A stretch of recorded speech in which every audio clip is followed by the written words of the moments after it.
Good afternoon. My name's Brian Callister. I'm a guest of the shrine today. I'm a physician and I'm also a deacon. So having both titles, or I should say both backgrounds in my life, gives me a little bit of a different perspective than I think most physicians on Catholic perspectives on life from beginning to end.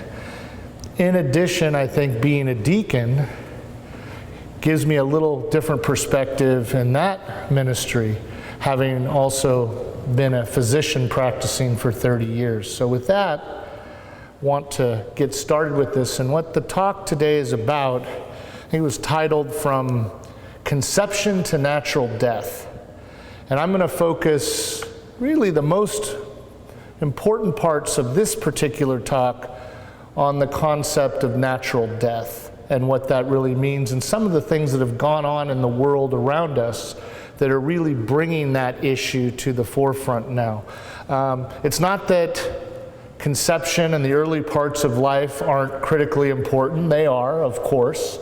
It's just we hear so much and have heard so much over all the decades since Roe v. Wade about that part of life. And I think we haven't heard quite as much about the other end of the spectrum, the end of life, and what to expect and what we can really do as practicing Catholics to make that part of life not only less stressful, but to make it really beautiful.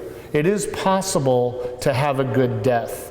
Now, I always like to start out, being a scientist, physician from that background, is just throwing out the idea of what life actually means.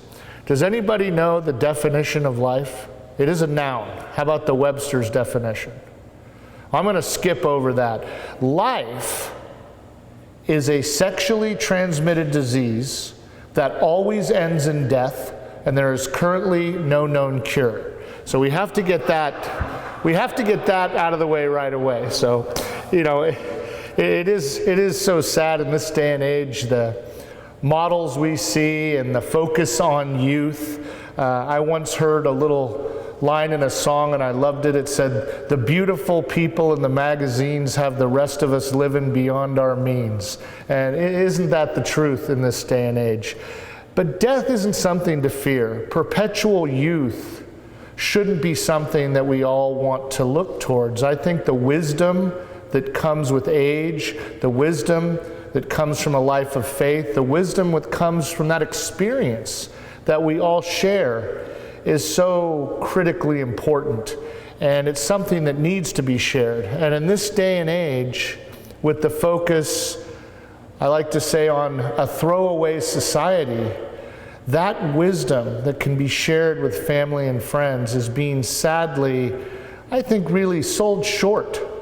And the benefits of that wisdom really are not being focused on like they should. So I'm a bit of a walker. I can't just stand behind one place. I hope that's okay with everybody. Got one of those bad backs.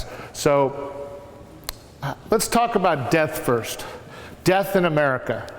How many people die?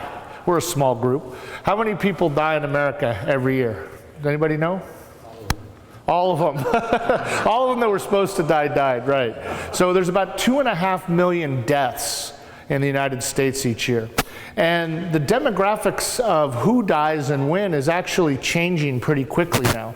In 1979, life expectancy was around 70 years old. Now it's right about 79. Although we're forecasting with the growth in diabetes and those things that the current generation older than 50 is probably going to live the longest. The generation below us will probably be the first generation that has a life expectancy that's a little shorter than ours. And part of that has to do with lack of exercise and fast food and all those things that you would guess. Interestingly, a lot of us have heard of the gender gap, and there is a gender gap that's real with death. Women outlive men. Okay, that's common knowledge. But what you may not know is the gap is actually narrowing. In 1979, the gap was more than 8 years. Women lived an average of more than 8 years than their male counterparts. Now that gap is less than 5 years. So that's changing as well. Now what I think we're starting to see that you may have noticed is where people die is probably changing the most. In 2000, which isn't that long ago, over 60% of people still died in hospitals. That number is now down to 22%. And those people who die at home or with hospice, kind of combine that statistic, so either hospice at home or hospice in another sort of community setting, whether it's assisted living or something like that, that's grown from 20% in the year 2000 to just 16 years later in 2016, that was 57% of people. And that's probably a very good thing. That's probably a very good thing. But we have to be so careful when we think about these transitions that we don't start to sell ourselves short on the life that remains. What I'm talking about now, and I want to get right into this, is how we see palliative care and hospice, which are good things. They're good things. Now segueing into assisted suicide, and in some places even euthanasia. Now hospice and palliative care, people get confused with what that concept really means. And I can tell you it's actually very straightforward, and hopefully this will help you keep it in mind. Hospice means you're no longer going to treat the underlying illness. So you're not going to kill someone, it's not assisted suicide, but you're going to stop treating the pneumonia, the heart disease, whatever it is. And you're only going to treat symptoms, pain, shortness of breath, whatever it is. You're just going to focus on that. Palliative care is kind of an in-between. And for a lot of people with chronic illnesses who may have longer than the magical 6 months to live, palliative care is a really nice thing. What palliative care says is symptom control will become the primary focus, but we're not going to quit altogether treating the underlying disease, as long as the treatment is within reason. And within reason means within what the patient would want to accept.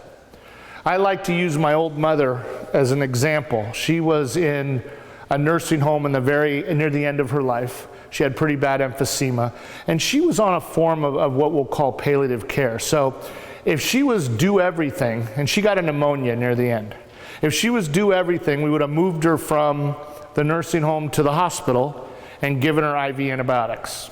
So that's regular care. If she was hospice, we wouldn't have given her any antibiotics at all, just would have given her morphine or Valium or whatever it is, and that's it. With palliative care, what were her wishes? That's the most important thing. She didn't want to go to a hospital, and she didn't want to be stuck. She didn't want any lab tests or IVs. So guess what? We gave her the most potent oral antibiotic we could give her, so we were still treating the underlying disease, the pneumonia, but we didn't move her to the hospital to give her IVs. And she actually recovered from that episode and went on to live another year quite comfortably. So that's an example between palliative care and hospice versus what we would call regular treatment. Now, where it starts to get a little bit difficult is in the states that have now passed assisted suicide laws. Those states right now are Oregon, Washington, California, Colorado, and Vermont. 5 states plus the District of Columbia. What the proponents don't tell you, and this is good news, is assisted suicide proposed laws, either through ballot initiative or through legislation, has been defeated over 200 times. So they keep trying, and their track record isn't very good. It's about 2 to 3%. But it doesn't mean they're going to stop trying. For those of you who are old enough to remember the Vietnam War, remember the Domino Theory. I like to say the proponents of assisted suicide like to use the Domino Theory. They just keep coming back over and over, hoping as one state falls, the state next to it will fall, and so on and so forth. And that's really been their operating procedure. Sadly, Oregon, which has had assisted suicide the longest, they have 20 years of data, and that data is public. You can go online and look this up. And it really tells a very different story than what advocates of assisted suicide tell you. The thing you always hear about assisted suicide is who should have to put up with unending pain and suffering at the end of life. That sounds reasonable on one level. The other argument you get is it's freedom and autonomy. It's a great libertarian theme. You should be free to pick whatever you want. It's your life. Well, I want to debunk both of those. The first thing, unending pain and suffering, as if it's assumed, and it is assumed by the proponents of this, that everyone is going to face that at the end of life. That is simply not the case. In Oregon, pain and suffering does not even make the top 5 of the reasons people list when they decide to commit assisted suicide. It's not even in the top 5. What is in the top 5? And this, I think, is a very scary commentary on where our society has evolved. The top 3 are burden to family, loss of enjoyment and usual activities, and loss of autonomy. These are social problems, and they're big problems. They are problems, but it's not pain, it's not symptom control, it's not suffering.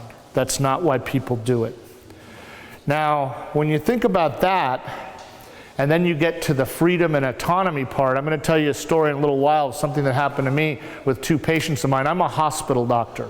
I'm an internal medicine physician who takes care of hospital patients, and I teach at a medical school. I had 2 patients in the last year from different states who were visiting where I live in the Reno, Tahoe area, because it's a destination town, who needed life-saving procedures, and these were denied. Yet in the same conversation, the insurance medical director said, we're not going to cover the transfer of the procedure, but by the way, have you talked to him about assisted suicide? That guy's from Oregon, we cover it. That guy's from California, we cover it. Nobody had asked, brought up, or even talked about assisted suicide. In these 2 particular cases, the reason I think they were so egregious is the procedure we were looking to do was not a palliative procedure.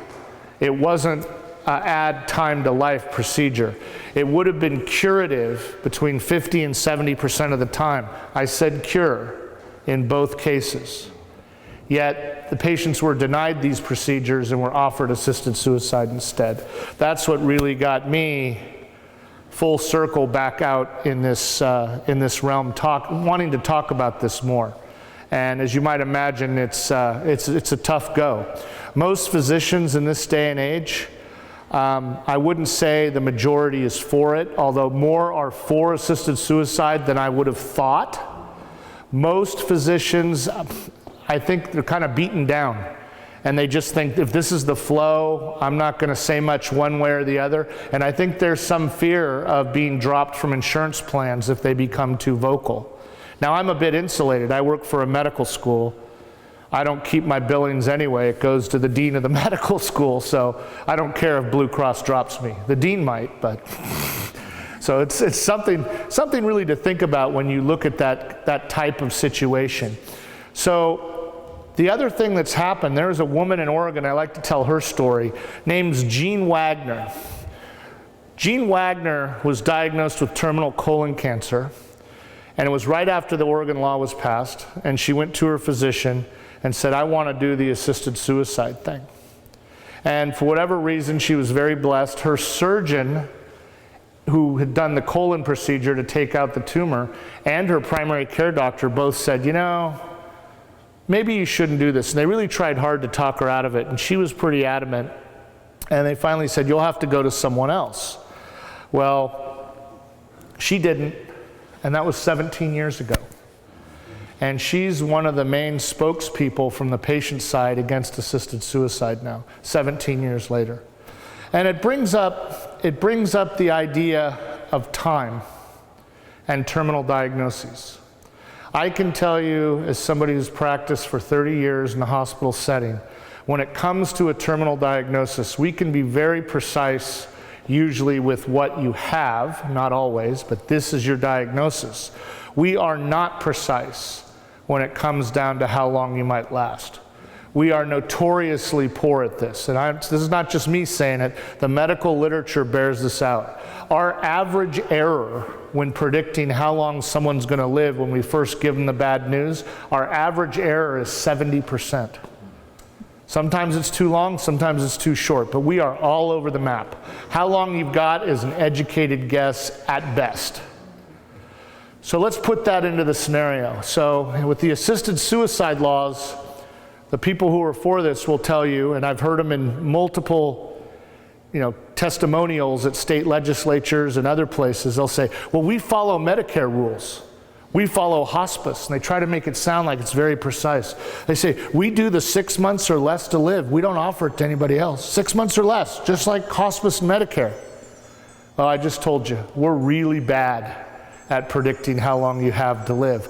I tell my medical students and residents all the time, if you think someone would benefit from hospice services, put them on hospice. We can always take them off. In fact, I like to tease them. I'll say, if you say they have 6 months or less to live and you're wrong, do you know what happens to you? And these little residents go, what? I say, nothing. So sign them up. And it's really, I think, quite uplifting, the experiences I've had where I've had somebody on a hospice and 18 months later, I see them in the grocery store and they say, hey, doc, I'm still alive. And I'll say, hey, good for you. And I give them a big hug. If you get a terminal diagnosis, are you going to be depressed? Wouldn't anybody be depressed? At least a little bit? Of course. And if you have those pills available on a dark, dark, deep night, what's to keep you from taking them? Absolutely nothing. And I work with a gentleman, J.J. Hansen. He's a retired Marine, married, 1-year-old son, and boom, he was diagnosed with glioblastoma multiforme, translation, the worst brain cancer you can get. Same cancer Brittany Maynard, the girl on People magazine from Oregon, had. She chose not to do treatment. J.J. chose to get treated. Now that's a bad disease. Statistics will tell you 70% of people will be dead within a year. What about the other 30%? Should you take the pills? And by the way, after a surgery to remove the main tumor, the main treatment for glioblastoma in the brain is radiation to the head. The brain itself doesn't have pain nerves, by the way. They're only outside in your skull. So the radiation to the head doesn't hurt. The side effects are close to zero, if not, as a physician, we never say zero. But as close to zero as I'll tell you. So that whole Brittany Maynard fiasco, to hear her saying, I don't want to go through the pain and suffering of treatment, as a physician, I'm thinking, what pain and suffering? Well, my friend J.J. Hansen, it's been over 3 years. He's doing great. He's doing all the regular treatments, nothing crazy. And still married, has a 4-year-old son and another baby on the way. Same disease. Another story I'll share with you along those lines. There's a gentleman who was diagnosed, again, with the same tumor Brittany Maynard had. And he was just out of high school, and he was supposed to go to the Naval Academy. He had the surgery, had the radiation, he just kept going. And doggone, he made it all the way through the Naval Academy. And he made it through 6 years in the Navy. And now he's in the seminary in North Carolina. He's going to be a priest. And they asked him and his bishop, with your disease, are they going to fast track you? They said, no. We don't know what's going to happen. Now that's going to be less than 10% of cases. But it's not zero, is it? And that's really the sad thing. And JJ, the Marine I told you about, he'll tell you, and he loves to tell this story, somewhere around month 2 after his diagnosis and all the way up to about month 5, there were some nights he was thinking, I'm just, guess what? Think of the Oregon data. I'm a burden to my family. They'd be better off without me. I should just be kind and end this. And if he would have had the pills, he said he would have taken them. And now, obviously, he's very happy that he did not. But it goes on like that. So we have The libertarian viewpoint, which I'm all about freedom, believe me, and I tend to agree with quite a bit of the libertarian viewpoints on many things. But the libertarian argument that assisted suicide is about freedom and autonomy, I will tell you it does exactly the opposite. It takes away choice. Why does it take away choice? Well, number one, once you take those pills, there's no going back. You can't change your mind. And as I mentioned a few moments ago, we don't know how long you have. We don't know how long you have. You might have, we said 6 months, you might have 3 months, you might have 3 years, who knows? But more importantly, how much good time will you have? It's not just all pain and suffering. That usually comes, if at all, at the very, very end. And I want to get to the pain and suffering part. So if we don't know how long you're going to live and how much good time you might have, why would you take a chance on this? And now you have insurance companies that have another way to do the cheapest thing. And grabbing some pills and taking them is the cheapest thing. It's the cheapest thing. So that slippery slope, and we tend not to use that argument as often as we used to, because people say, oh, that's just fear-mongering. But if we look at the places that have had assisted suicide as long or longer than Oregon, you have to look at Belgium and the Netherlands. I don't know if you've been following the news, but what they're doing now, they've taken it from assisted suicide to active euthanasia, meaning they can just kill you even without your permission. If a government person or agency and your doctors decide your life isn't worth living, then they can kill you. They were bragging a few weeks ago in the newspaper. I'm going to flip all the way back to the beginning of life. They were bragging in Belgium that they now had a 100% abortion rate for Down syndrome. They abort every single one of them. I know a couple in Belgium, cute little old couple. They have a few adult children and some grandkids. They were slowing down a little bit. He was slowly going deaf, and she had some macular degeneration, so she was losing her eyesight very slowly. And they decided it was getting close to the point where they'd have to move out of their home and probably to an assisted living. And then they talked about it, and they really wanted to have something to leave their family as far as an inheritance. And having to spend all their savings on an assisted living was causing them stress, anxiety. You guess where I'm going with this? Depression. So with their adult children's blessing, which blows my mind, they applied for the assisted suicide in Belgium under depression and anxiety, and it was approved. And their kids were fine with that. So they got to kill themselves as a couple so they could leave some inheritance to their kids. Where's the dignity? Where's the dignity in that? So it's one of those things that if people tell you it's fear-mongering to assume it's going to evolve, I beg to disagree. I beg to disagree. We have the recent episode of the Charley guard case. I don't know if you've been following that in the news. A little boy in England who was born with, it's a cellular problem. The mitochondria in his cells didn't work right. It was genetic.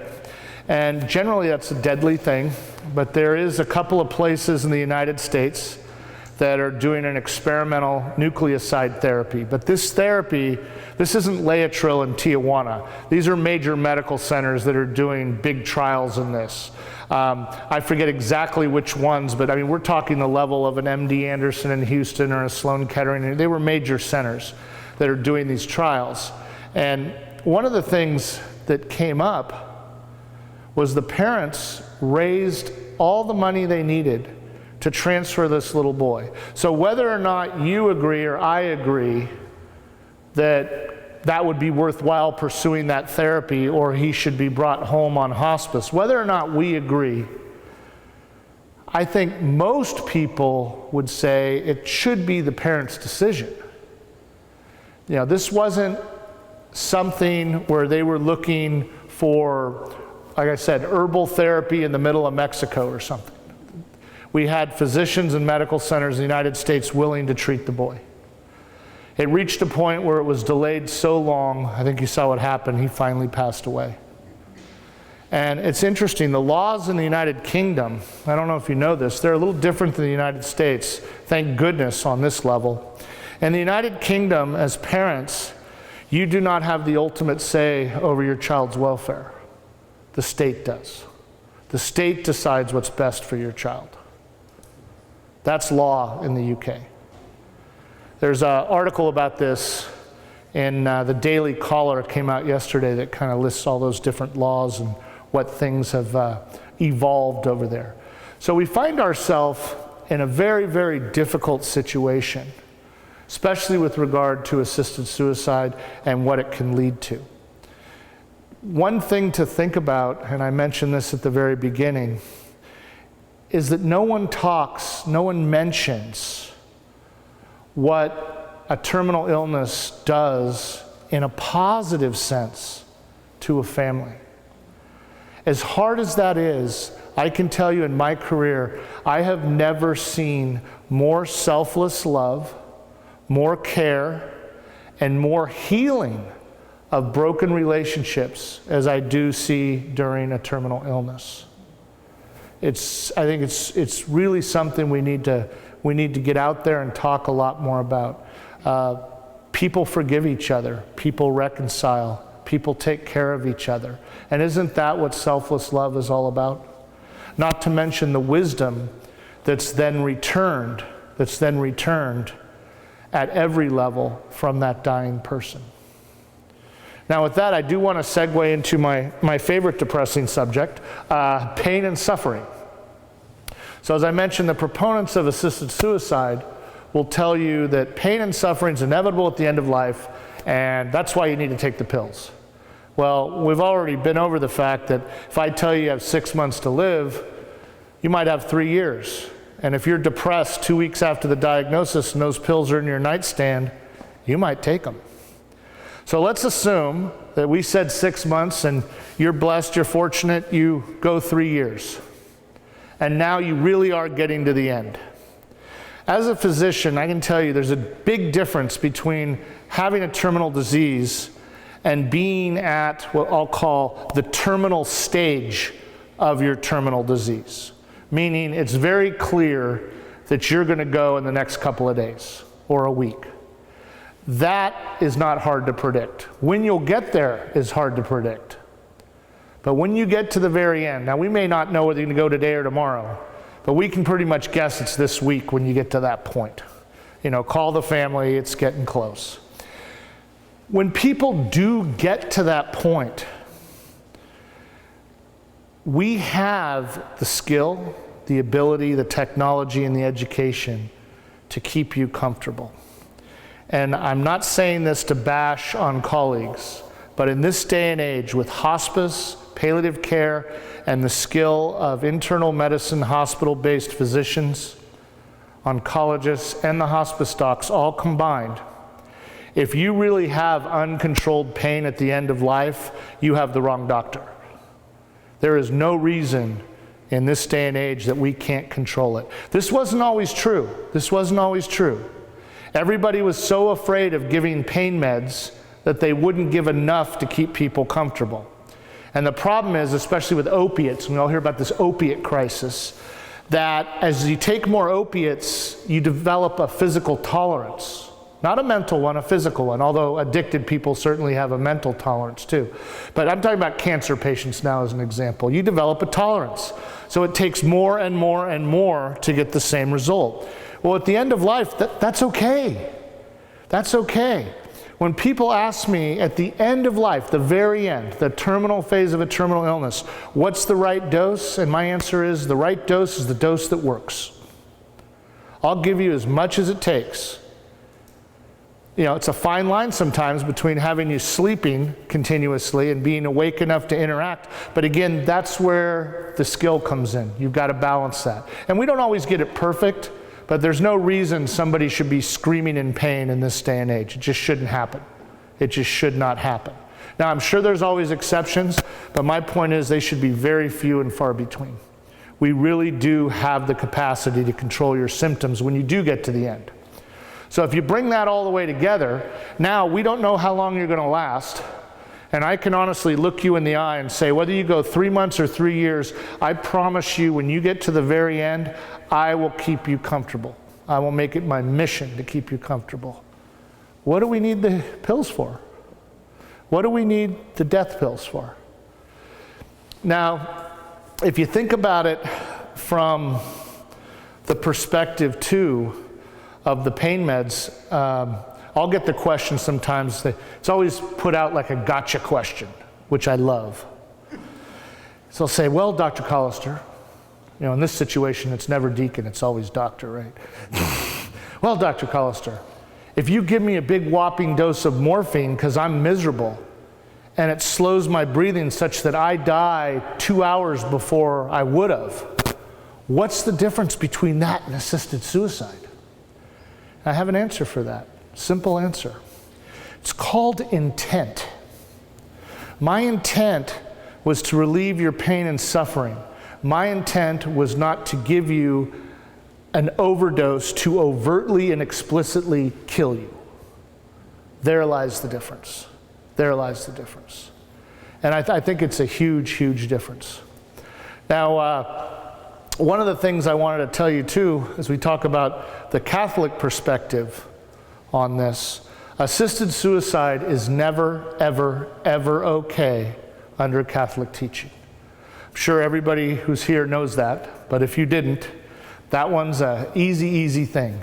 So you hear from natural conception, from conception to natural death. That's absolutely true. Now I'm going to flip things around on you a little bit. Now I'm going to tell you, well, okay, we shouldn't kill ourselves, he said. That's good. Shouldn't abort, that's good. Well, what about at the end? What should we be doing or not doing outside of pain control? This is where I think people get most confused with Catholic teaching and the reality of when they're in the hospital with the doctor, what they're asking for their family member. Flogging someone at the very end of life, doing absolutely everything, is not keeping with Catholic teaching. That's often artificially prolonging life.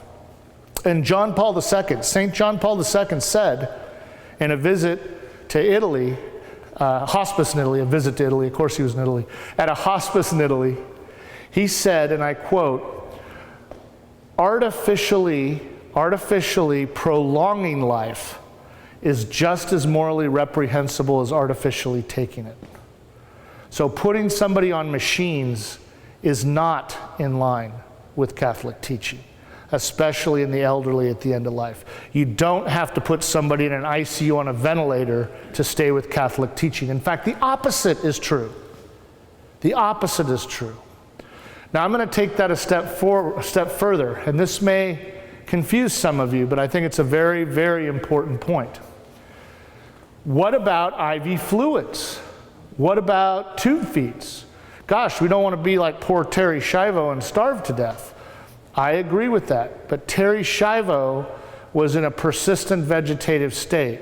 She wasn't actively dying. For what I'm going to talk about, I'm talking about when somebody is at, once again, the terminal stage of a terminal illness. They're actively dying. You have terminal cancer and you're at the very end and you're getting ready to check out. In that scenario, tube feeds and IV fluids increase suffering. They do not reduce suffering. They increase suffering by artificially prolonging your death. Think about what's a natural death. We talk about a natural death and avoiding artificial. In the forest primeval, I like to think of the ancient Hawaiians. When it was time, they'd go up the side of a mountain and they'd curl up into a ball and they'd go to sleep. And it's very interesting. They generally, and people do that, they usually die, whatever the other underlying illness is, they usually die of something we call uremia. What that is kidney failure. As you start to get a little dry, and this is at the end of a terminal illness, your kidney doesn't take the toxins out, and you build up this toxin called blood urea nitrogen. And that's what happens in kidney failure. Well, blood urea nitrogen is actually a natural narcotic. I like to call it God's morphine. It makes you sleepy, makes you comfortable. You just go to sleep naturally and don't wake up. Now, if I give you IV fluids during that, I'm going to drag that out. I'm going to drag that out. So the idea with the best intentions, oh, I don't want him to die of dehydration. Well, he would have died 6 hours from now, but because of that IV fluid, he's going to die 6 days from now. You're not alleviating suffering by doing that. You're causing it. You're prolonging a death. The IV fluid is artificial at that point. Same thing with tube feeds. Again, don't get confused with persistent vegetative state. I'm not talking about not giving someone feedings who's had a big stroke, who's still alive and is not actively dying. I'm talking about the very end of life. To give tube feeds in that scenario is the same kind of thing. You're going to keep them going artificially. So not eating, and this is the difficult concept, not eating and not drinking is a natural part of dying, natural death. In Palestine 2,000 years ago, they weren't getting tube feeds and IV fluids at the end of a cancer struggle, right? So it gets to that point, you really don't want to do that because you are causing more suffering by continuing the tube feeds or the IV fluids. This comes up now more and more with a subgroup of patients that's becoming very common. I mentioned the causes of death in the United States. Average life expectancy now 79 years. Women, you don't live quite as long as you used to compared to men. But what about the actual causes? So traditionally the top three, and they still are heart attack, stroke, and cancer. All three of those are declining. They're all going down. They're still the top three, but they're all dropping. So what's increasing? Cirrhosis of the liver, diabetes with renal failure, with kidney failure, and Alzheimer's. We're all living so long, a lot of us are dying of Alzheimer's. Now, Alzheimer's is something I want to spend a little time focusing on. What do you think Alzheimer's patients actually die from? Anybody? Any wild guesses? My dad died from it. He basically forgot to eat. He didn't remember how to do it anymore, I think. Yeah, and if he does, what happens is they aspirate. As they get very advanced in their Alzheimer's, they can't protect their airway, and the food and water go down the wrong pipe, and they get a big pneumonia. Almost all, not all, but almost all Alzheimer's patients die of some form of pneumonia because they can't clear their own secretions, and they can't eat. Well, one of the things that makes me really sad is this whole scenario of tube feeds. Over and over again, I see feeding tubes put in Alzheimer's patients. There's actually something you can talk with your doctor about. It's an order we do. It's called Eat for Pleasure. Think of it as sort of a segue between that palliative care and almost a hospice type thing. You're getting near the end. You have advanced Alzheimer's. What am I going to do by giving you tube feeds? You're going to die eventually of pneumonia anyway. So if the food goes down the wrong pipe, you know what? You died happy. If you really, all you want in life at that point, the only enjoyment you get is a cupcake, doggone, I'm going to give you the cupcake. And just, but we have to make sure we're all on the same page and everybody's clear. And I do that, honestly, I do that routinely with my Alzheimer's patients. And I'll write an order that's called Eat for Pleasure. Aspiration risk duly noted. And they get that big pneumonia, I give them morphine and pat them on the head and give them a kiss goodbye. And it's actually can be a very pleasant death that way. And they went out doing what, if that's their last pleasure in life, you could see where that would come in. So something to think about as you approach that. Another bit, besides the tube feeds and the IV fluids that I wanted to touch on briefly, and it's so hard, especially with a faith-filled Catholic community, is the grief process. And where it's the hardest is when we're trying to be good friends and helpful family members when a friend or a dear one has lost their spouse or their father or their kid. Sometimes we go overboard with the best intentions, as I like to say, and we don't realize that, number one, grief is a process. It's not a point in time, it's a process. You know, you often read, Dietrich Bonhoeffer wrote a beautiful thing called Separation of Love. And he talks about how if we lose a loved one, we have a hole in our heart. And that hole is never supposed to be filled, because that hole keeps us in communion with that loved one who's gone. It may slowly move from more sadness to more bittersweet memories to fond memories, maybe still with some sadness on anniversaries or certain days. But that's not supposed to be filled in or substituted. It's supposed to stay with us. And one of the things that happens when friends and relatives are going through the grief process, we feel so bad for them, we want to help them and we want to get them through it. So some of the things we tend to say, turns out, like I said, with the best intentions, are probably the worst things we could say. A good rule of thumb is never start any sentence with someone who's grieving. Never start a sentence with, I know, or you should. If your sentence is going to start with either of those, don't say it.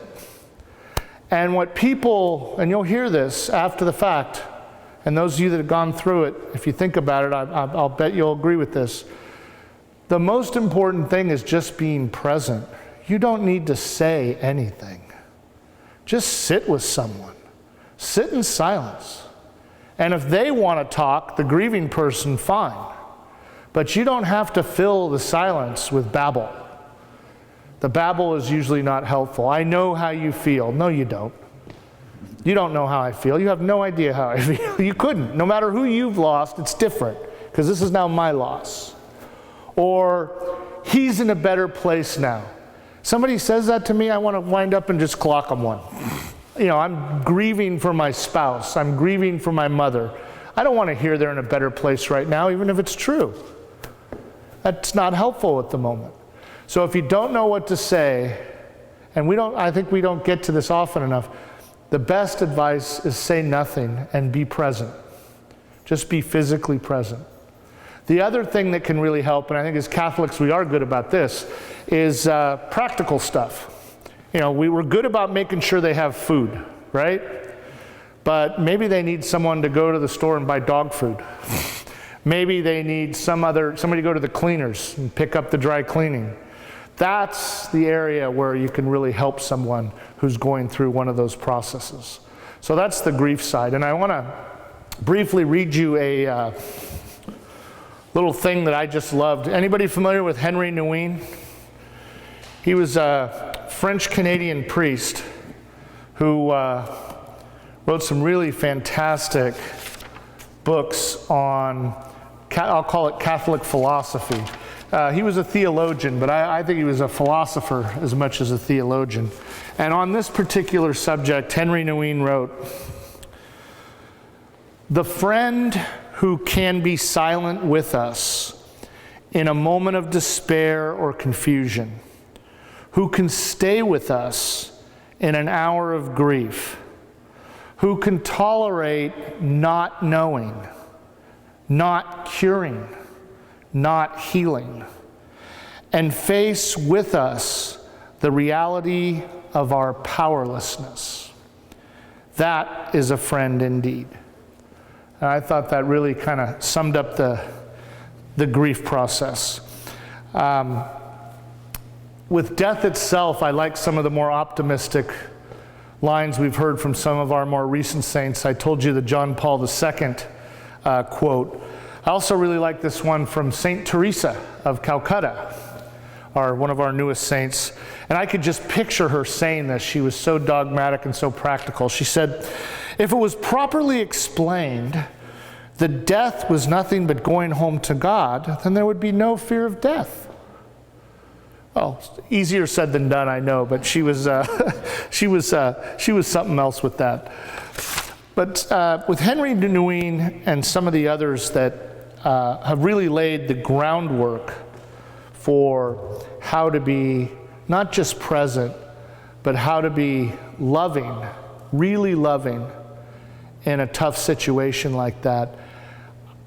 If we learn how to behave and to keep with Catholic teachings within the realm of a death or with grief, I think it better prepares us for a terminal illness, for how to behave and what to know and what to do and what to ask for and what to say when someone's going through the process, not just after the fact.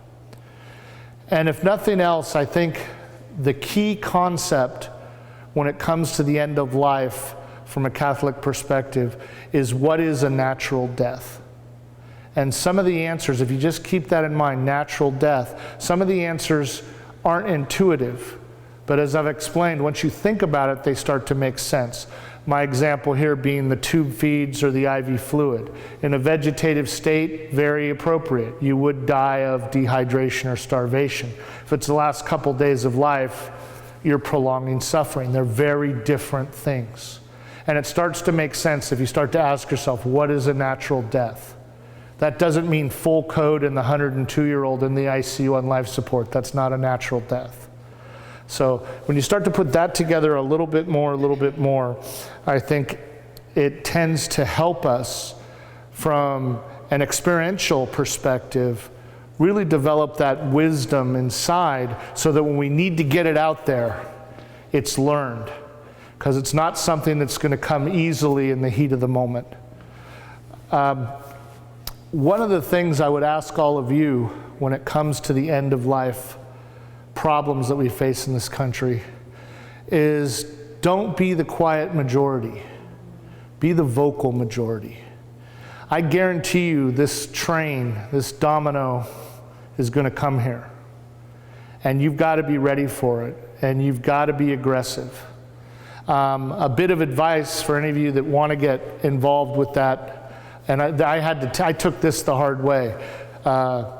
Being a deacon, I took it very hard, but when I first became involved on the political level out there, outside of this church, the first bit of advice I was given is you have to win this with secular arguments. You can't say because God doesn't want this or it's immoral. All those things are true, but you can't win out there with that argument. You got to beat them, and God told us this. You have to beat the enemy on their own turf. So to fight this, you have to fight with those secular arguments. What are the secular arguments? Things like, I don't know how long you're going to live when I give you the diagnosis. That I can control your pain and suffering at the end. So why do we need that law? When the perverse incentives, and those are insurance companies denying life-saving or life-extending procedures, now even for people who aren't terminal. The other one I didn't even touch on, sadly, I hate to be the cynic, what about family members? Freeloading grandson wants to get his hands on Granny's equity in her house a little sooner. Granny, you don't need to live like this. There's cases of that already. Family members pressuring. Now, all these laws, they'll tell you, well, it says in the law, coercion's against the law. And my response to that is, oh, you're going to call the coercion police? Are they going to hang out at their house and show that they weren't coerced? And you could see where a 90-year-old grandmother could be really susceptible to that. So it's those secular arguments that we have to use out in the world to beat them on their own turf. In other words, beat them at their own game. Because if we use our faith as an argument, then that's turned against us. In these walls, we can do that, and we should. But out there, you're on enemy turf. You got to beat the enemy on their own ground. And it's something I think we can be much better at and much more organized than maybe we have in some other places. Some of the folks that contact me the most, interestingly enough, are people from California, Oregon, Washington, and Colorado, because they just can't believe that law actually got passed, and they're still trying to fight it and trying to find ways to go back against it.